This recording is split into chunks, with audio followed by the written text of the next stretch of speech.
Today I'm going to show you guys how to turn this white wig into this purple tigress wig. I set up my counter with dyes, paper towels, and tongs. Then I filled up this pot that's only used for dye and then let it simmer on the stove. Add a little bit of dish soap and then shake up your dye as well, and it's time to add in the color. I started with my lighter color, Wild Aster, and just stirred that up in the pot. Make sure that it's hot enough or else the dye will not stick. Let the wig sit for like a minute or two in water that is steaming but not boiling. My ponytail wig came in 2 parts, so here's me dyeing the head part of the ponytail wig. I used a little plastic tray to help with the transfer of the wig from the stove to the sink. Now rinse your wigs under cold water until the water runs clear, and then it's time to go on to the second color of the ombre. Fill up the pot again and go with your new colors. I tried to go with ultraviolet, but I didn't really have enough to measure, so I just eyeballed it.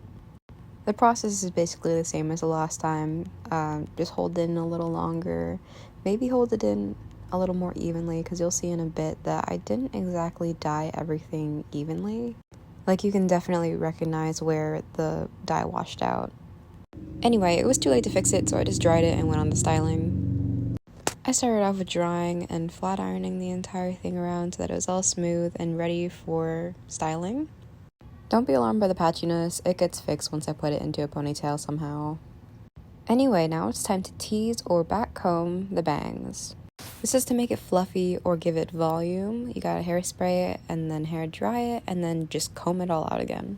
You can see that this process really does make a huge difference in the texture of your wig. Now, styling the bangs is pretty straightforward. You just use some got to be and then like hairspray it and trim it to what the shape is that you want. I did go ahead and straighten the ponytail off camera, so here it is all silky. And here she is with her ponytail partially teased. You can still see some of the splotches where the dye didn't hold, but I think it's okay. And now it's the next day and I'm spraying and hair drying the ponytail into a new shape just to get it to blend in with the base wig more and make the bottoms a little bit more animated.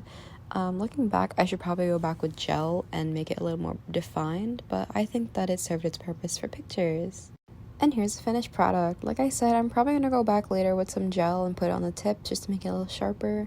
But otherwise, I think it ended up pretty good. Aside from the color splotches that you can barely see when you look at it from the front, like, it's okay. After a brief celebratory dance break, you are ready to cosplay Purple Tigress. Thanks for watching!